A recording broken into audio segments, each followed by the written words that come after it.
사랑하는 성도 여러분, 거룩한 성일입니다. 주님이 부활하신 날을 기념하는 복된 날입니다. 성도에게는 성일의 복이 있어야 할 줄로 믿으시길 바랍니다. 자, 오늘은 거룩한 성일 히브리서 사도가 신앙의 공동체 안에 이제 권고 중에 지난번까지 8번째 말씀을 살폈는데요. 자, 오늘은 9번째 말씀입니다. 말씀의 제목은 따라서 하십니다. 여러 가지 다른 교훈들에 끌리지 말라. 9절 말씀인데요. 초반절에 있습니다. 여러 가지 다른 교훈에 끌리지 말며, 이제 다른 교훈들입니다. 이제 원문에 보시면 다른 교훈들입니다. 복수죠. 그리고 그 앞에 여러 가지가 있습니다.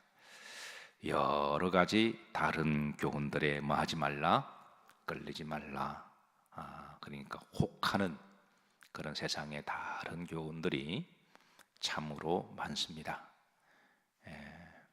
미혹하는 것들, 사람의 마음을 빼앗아가고 생각을 빼앗아가고 사람의 정신을 빼앗아가는 그런 여러 가지 다른 교훈들이 많습니다.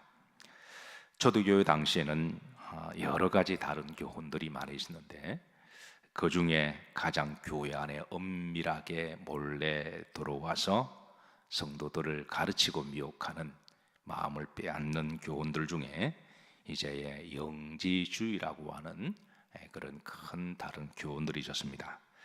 물론 이 영지주의 안에는 분명한 유익한 교훈들이 없는 것은 아니에요. 문제는 이게 섞여 있을 때 문제입니다. 이 섞여 있을 때에 이것을 잘 분별하는 이 분별의 말씀과 지혜와 영성을 가지고 있어야 되는데, 이게 진리와 거짓이 섞여 있으면 요게 이제 사람을 미혹하게 만드는 거죠. 어떤 사람은 그 진리와 거짓 중에 그 섞여 있는 것 중에 이 진리만 크게 드러내고 거짓은 살짝 숨김으로, 사람의 말 중에도 옳은 것만 이야기하고 틀린 것은 싹 감춤으로 자기를 어렵게 하는 그런 포장하는 게 있듯이 영지주의가 대표적으로 그랬습니다. 다 나쁜 것은 아닙니다. 부분적으로 옳은 것들이 있는데, 문제는 이 잘못된 것들, 이런 것들에 미혹당하지 말고 잘 분별해서 거기에 끌리지 말라, 그렇게 말씀하고 있습니다. 영지주의의 대표적인 가르침은 영은 거룩하고 육은 거룩하지 못하다. 영은 하나님께 축복을 받고 육은 그렇지 못하다, 이렇게 이원론적인 사상을 강조하는데요. 여기에 대한 장점이 많이 있기에 그렇게 유명한 철학자 플라톤도 이원론 사상을 영지주의와 공유하는 것들이 많이 있어서, 우리 역사 가운데 철학의 시조 그러면 소크라테스, 플라톤, 아리스토텔레스를 이어서 지금까지 많은 영향력을 주잖아요. 그 3대 철학자 가운데 당당히 자리 잡은 사람이 바로 플라톤의 철학 사상인데, 이 플라톤의 철학 사상의 이원론의 이데아 사상이 사실 영지주의와 매우 밀접한 연관이 있습니다. 그 정도로 영지주의는 많은 사람들의 영향을 미쳤고, 그리고 분명 좋은 사상이 있습니다만은, 그러나 영적으로 본질적으로 성경과 다르게 가르치는 그런 교훈들이 있기에 이게 이제 문제라고 하는 거예요. 이거를 잘 분별하지 못하면 이제 끌리게 되거나 미혹당하게 되는데, 하나님은 영도 거룩하게 축복하시지만 육도 하나님께서는 귀하게 보시고 축복하시는 하나님이십니다. 영은 좋은 것이고 육은 나쁜 것이다, 그렇지 않습니다. 하나님은 영도 좋은 것이고 그리고 육도 좋게 만드신 하나님이시기 때문에 이걸 이분법적으로 선과 악을 딱 구분해서 이렇게 한쪽을 정죄하는 것은 상당히 극단적이고, 우리가 이런 부분을 조심을 해야 되는 것이죠. 자, 그런가 하면 교회 안에 또 다른 교훈을 가르치는 교훈 중에 음식을 가지고 신앙과 구원을 판단하는 가르침과 교훈들이 있었는데, 대표적으로 예수님 당시에 또 많은 사람들을 흔들리게 하는 에세네파가 있었습니다. 그래서 이 에세네파는 신앙의 덕목과 구원을 위해서 지나친 금욕과 절식을 요구한 나머지 음식을 절제하지 못하면 신앙에 문제가 있는 것으로, 구원에 문제 있는 것으로 이렇게 사람을 판단하는 그런 가르침도 있어서, 그래서 극단적인 금욕주의자들도 초대교회에 뿐만 아니라 우리 기독교 역사 보면 이것도 많이 또 드러나기도 했죠. 그런가 하면 구약의 율법주의적 그리스도인들도 있었는데, 한때 유대교를 믿었다가 이제 예수님을 영접한 그리스도인들을 이제 유대적 율법적 그리스도인이라고 불렀습니다. 참으로 좋은 일입니다. 유대교를 믿었다가 이제 기독교인이 된 건 참 좋은 일인데, 문제는 이들이 기독교인들이 되고 난 다음에 이제 구원의 필요 충족 조건에 예수님을 믿었다면 구약의 율법도 다 지켜야 된다라고 가르치면서 지켜야 구원이 완성된다고 가르쳤습니다. 그래서 구약 율법에 익숙했던 유대인들에게 있어서는, 특히 레위 기법에 의하면은 이제 먹는 음식 규례가 있죠. 정한 음식과 그리고 부정한 음식. 그래서 이 기독교인의 구원을 받으려면 예수님으로부터 시작하지만 그 구원을 성장하게 하고 성숙하게 하고 완성하는 것은 구약의 율법을 지켜야 되는 것이고, 그 율법 중에 음식을 이제 먹지 말아야 할 음식은 먹지 않아야 되고, 먹어야 할 음식은 먹는 거로, 만약 이거를 규례를 어기게 되면 구원에 문제가 있는 것까지도 그렇게 가르치는 데 문제가 있다고 하는 것이죠. 그래서 히브리서 사도는 여기에 대해서 다음과 같은 가르침을 줍니다. 자, 그러면서 이제 흐름지를 보시면, 자, 음식으로서 할 것이 아니니 그랬습니다. 이 음식에 대한 가르침을 특별히 언급을 하는 이유가 바로 이런 배경 때문에 그렇습니다. 그래서 여러 가지 다른 교훈들로 사람을 흔들리게 하고 신앙의 본질에서 이렇게 벗어나게 하고 미혹하는 사상 중에 하나가 바로 음식으로 그렇게 하는 이들이 있으니, 음식으로 말미암아 행한 자는 뭐를 얻지 못하였느니라? 유익을. 여기는 바로 이제 하나님의 구원을 이루지 못한다라고 하는 말씀입니다. 즉 우리의 마음을 은혜롭게 굳게 하는 것, 중반절에 보면 마음은 은혜로서 굳게 함이 아름답고, 이 말은 우리를 구원하는 것은 오직 예수 그리스도의 은혜로 충분한 것이며, 그 은혜로 굳게 바로 세우는 것이 바로 아름다운 것임을 가르쳐주고 있고, 만약에 이 음식으로서 이제 이 구원의 이렇게 본질을 구원의 조건으로 한다면 그것은 신앙에 유익함이 없는 것이다 라고 가르쳐주고 있습니다. 자, 우리는 사순절이 되면 우리는 이제 예수님의 때로는 고난과 또 주님의 절제, 금욕을 우리가 함께 동참하는 여러 가지 신앙의 그런 길을 걸어가고 있습니다. 때로는 금식하고 절식하고 절언하고, 그렇게 해서 우리는 40일 동안의 그 기간을 보내고 있는데, 그러나 그렇다고 해서 그 금식과 절언 절제가 율법이 되어서는 안 된다고 하는 것이죠. 그렇게 하는 것은 참으로 좋은 일이지만, 그러나 그것을 가지고 다른 사람을 판단한다거나, 아니 나는 금식하는데 왜 당신은 안 해? 그런 식으로 이제 판단한다거나 그걸 지나치게 강조하는 것, 우리가 가르침을 할 수가 있습니다. 우리가 다 사순절을 기념하십시다 라고 우리가 함께 서로 이제 나누기도 하고 서로 도전이 되기도 하고, 그렇게 주님의 고난을 묵상하는 것은 좋은 일입니다. 우리가 그런 전통은 잘 지켜나가야 되는데, 그러나 그게 마치 어떤 법이 되거나 그게 나는 하는데 왜 당신은 안 해? 라는 식으로 그게 신앙의 척도가 판단이 된다면 그거는 은혜로 우리를 유익하게, 신앙의 공동체에 유익하게 되지 못한다고 하는 것이죠. 흥미로운 것은 사순절을 여러분 잘 알다시피 40일이잖아요. 근데 40일을 역산할 때에 주일은 포함되나요? 포함되지 않나요? 포함 안 됩니다. 주일은. 그래서 주일까지 포함하면 사순절은 40 한 5, 6일이래요. 그런데 주일은 뺍니다. 빼고 난 다음에 사순절을 기념하는 거죠. 그러니까 예수님의 고난 우리가 동참하고 저런 절식 금욕을 하는 것은 이제 주일날은 잘 먹고 기쁘게 즐겁게 주일까지 금식하면서 사람들에게 나 금식하니까 그래서 힘들어하거나 머리에 기름도 바르지 아니하고 마치 막 이렇게 하는 것은 그건 잘못하면 그거는 보이기 위한 금식이 될 수도 있고 자기 의를 위한 또 상대적으로 하지 않는 사람들에 대해서 판단하기 위한 그리고 또 주일날은 또 힘을 내고 열심히 주일을 해야 되잖아요. 저도 목회 초창기 때 주일날을 금식했습니다. 주일마다 새벽부터 밤늦게까지 하루 종일 금식을 하다 보니까 이게 한 1년 하니까 죽겠더라고요.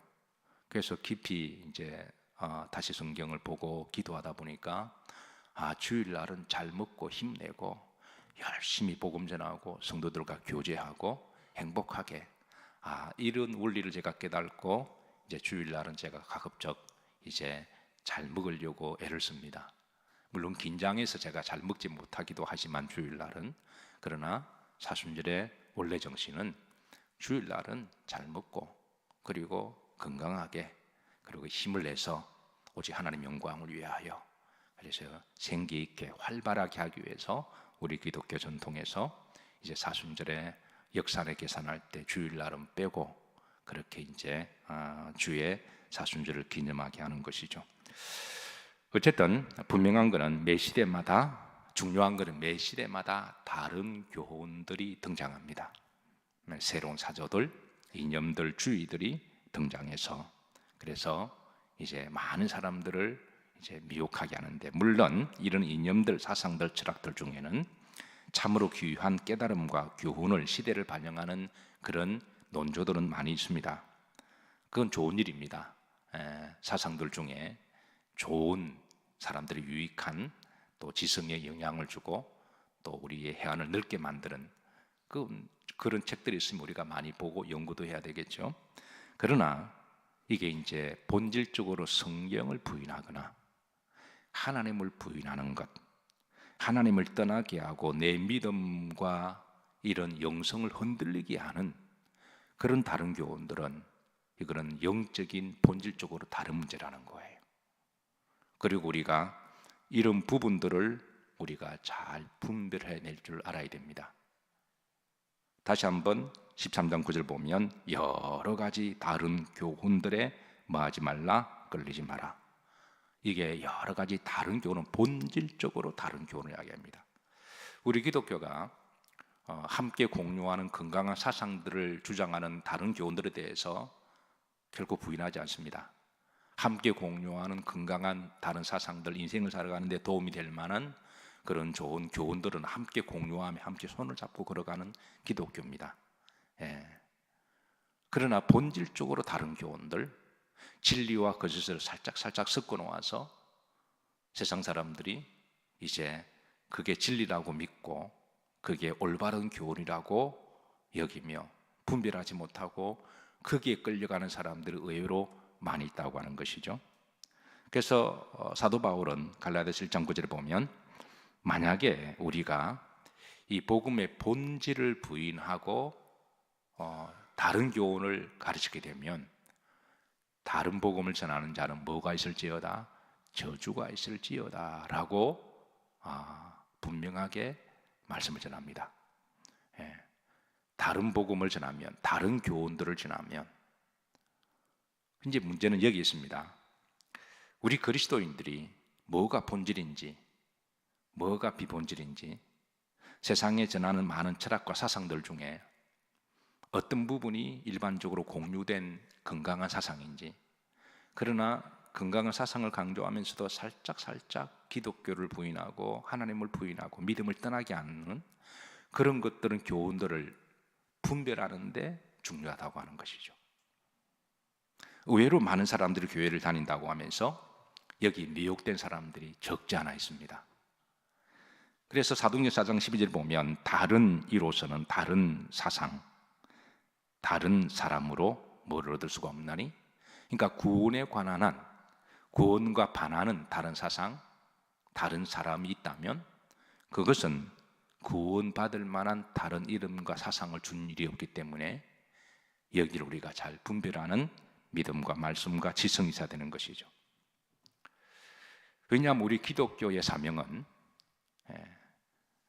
한때 다른 사상과 다른 교훈과 이단에 빠진 사람이라고 할지라도 그들을 구원해야 될 사명이 있습니다. 그러면 이단뿐만 아니라 이단은 분명히 드러나는 거니까, 이단보다 더 무서운 게 이게 일반 사상들이거든요. 철학의 이름으로, 때로 이념의 이름으로, 때로는 사조의 이름으로, 글자 그대로가 상당히 지성적으로 보이기 때문에, 그래서 여기에 매 시대마다 많은 젊은 사람들이 여기에 빠져들어가고 많은 사람들이 마음이 빼앗기고, 그래서 그런 사상도 믿고 교회도 다니는, 이게 섞여서, 그래서 이런 부분들이 섞여 있으면 내가 믿는 진리가 독특하다고 하는, 유니크하다고 하는, 절대적이라고 하는 신념이나 믿음도 사라지게 되고, 그냥 같이 섞여서 믿게 되면 그 믿음이 온전하지 못하고 흔들릴 가능성이 많이 있는 거죠. 저는 개인적으로 그렇게 기독교적이던 서구 유럽이 19세기에 하나님을 떠나고 성경에 대해서 많은 사람을 흔들리게 만들고, 특히 젊은 사람들, 그게 지금까지도 영향력을 주어서 많은 사람들을 신앙에 회의적으로 만들었던 사상과 이념 중에 하나가 저는 진화론이라고 저는 생각합니다. 그 진화론의 사상의 영향이 지금도 많은 사람들의 영향을 받고, 물론 진화론에도 유익한 사상들이 있습니다. 공유되는 일반적인 그런 이론들은, 그거는 성경이 반하지 않습니다. 그런데 깊이 들어가 보면 본질적으로 하나님을 부인하고 그리고 성경을 부인하는 그런 부분들이 있기에 이 진화론을 우리가 믿고서는 하나님을 믿을 수가 없다는 데 문제가 있는 것이죠. 문제는 목회자들이 이런 부분들을 어디까지가 함께 공통분모고 어떤 게 이질적이고 반성경적이고 이게 믿음을 떠나게 하는 부분을 잘 구분을 해서, 왜냐하면 진화론 믿는 사람도 복음의 대상들이거든요. 그리고 젊은이들 가운데 학교에서 공부한 친구들은 대부분의 마음속에 다 진화론 자식이 되어 있어서 이런 진화론자 자식들이 교회에 와서 부모 따라 종교적으로 예배를 드린다고 하지만 속에는 여전히 진리의 문제로 갈등하고 싸우는 부분이 있어요. 이 부분 해결되지 못하면 절대 그 사람 건강한 제자가 될 수가 없습니다. 그래서 이런 부분들을 교회에서 가르치는 주회종들이 해야 될 사명 중에 하나가 그런 진리를 잘 구분해서 그거를 올바로 가르쳐 줄 때 그들이 올바른 믿음을 가지고 하나님을 부인하는 사상을 미혹되지 아니하고 기쁘게 즐겁게 온전히 내 인생을 다 하나님 앞에 우리가 헌신하고 믿음으로 복되게 살아갈 수가 있는 것이죠. 저는 가끔 골수 진화론자들을 만나게 되면 마지막 이런 질문을 드립니다. 진화론 잘 알다시피 미생물이 진화해서 결국은 뭐 양수류가 되고 포유류가 되고 원숭이가 되고 사람이 된다는 거잖아요. 이걸 영적으로 겉으로 올라가 보면 하나님이 사람을 창조하시고 사람을 하나님의 형상으로 만든 점적으로 다 부인하는 겁니다.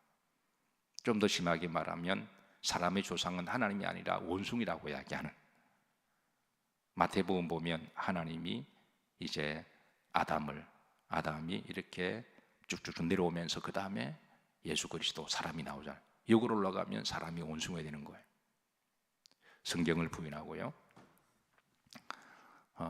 그래서 저는 진화론을 믿는 젊은 사람들을 보면 얼마든지 성경적으로 함께 이제 그들과 잘 이야기해서 어떻게 하든 그들도 주님 품으로 인도해야 되는데, 근데 골수 진화론자들은 끝까지 안 굽혀요. 그 제가 제일 마지막 던진 질문이 있습니다. 영도 진화하냐고. 영도 진화하냐 그러면 거의 대답을 못해요. 짐승은 영이 없잖아요. 영은 진화되는 게 아니거든요. 그러면 질문하면 벙 쪄요. 물론 진화론은 반발하는 여러 가지 어떤 논거들이 있지만 그런 것들을 이야기해도 막 우기고 막 그래요. 부분적으로 사실을 가지고 전체가 전체 사실인 것처럼. 그래서 영도 진화하냐고, 개의 영도 진화하냐고, 고양이 영도 진화하냐고. 그러면 봉 쪄서 한참 있다 저를 쳐다봐요. 어쨌든 중요한 것은 그런 다른 사람을 미혹하는 다른 교훈들이 의외로 많습니다. 그래서 예수님을 잘 믿는 게 결코 쉽지 않아요. 그리고 여러분 20세기, 21세기 와서 지구의 절반을 미혹한 사상이 공산주의잖아요. 공산주의는 깊이 들어가면 겉으로 보면 함께 생산하고 함께 노동하고 함께 나누어 가지고 얼마나 좋은 세상입니까? 그런데 깊이 들어가 보면 거기는 하나님도 부인하고 성령도 부인하고 교회 다 불태워 없애버리고 교회도 부인하고, 이거 영적인 문제거든요. 그래서 민주주의도 참 좋은 것이지만, 그 민주주의에 대한 좋은 사상 함께 공유하는 기독교 있지만, 다수도 존중하지만, 그러나 모든 다수가 다 절대 진리는 아니잖아요. 인본주의도 좋은 것이지만 인본주의도 사람이 중심되는 것. 그러나 우리 기독교는 인본주의보다 하나님이 우선순위잖아요. 그러니까 이런 것들을 모든 세상에 나타나는, 매 시대만 나타나는 그런 시대, 사조, 철학, 사상들을 여기 가운데 살짝 들어가 있는 믿음을 떠나게 하고 성도들을 흔들리게 만들고 헷갈리게 만들고 확신하지 못하고, 교회는 나오지만 마음은 저 진화론에 가 있고 공산에 가 있고 세상의 철학에 가 있고 흔들려서 절대 진리를 확신하지 못하고 갈팡질팡하다 보면, 그렇게 세월이 지나서 인생을 허비하고 죽을 때가 돼서 후회 본들, 그 얼마나 어리석은 인생인가요? 그래서 내가 믿는 절대 진리를 내가 전적으로 100% 내가 신뢰하고 하나님 주신 시간과 우리의 인생을 낭비 없이 영원한 하나님 위해서 헌신하며 믿음으로 살아가는 게 복된 일인데, 그래 하지 못하도록 본질적으로 영적으로 사람들을 미혹해서 때로는 지성의 이름으로, 때로는 사주의 이름으로, 때로는 이념의 문제로, 때로는 종교의 이름으로, 때로는 이단의 교리의 문제로, 때로는 세속화의 문제로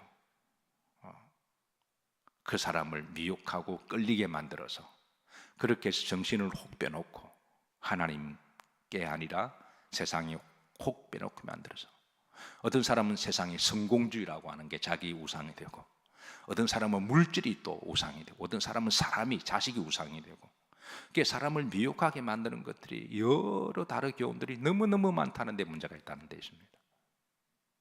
그래서 한평생 예수님을 지고지순하게 일편단심으로 올바른 믿음을 가지고 방향을 분명히 정하고 세상의 사조들을 잘 분별하게 하면서 옳고 그름을 잘 분별하고, 그러면 옳고 그름을 분별하면 그거 알아야 되잖아요.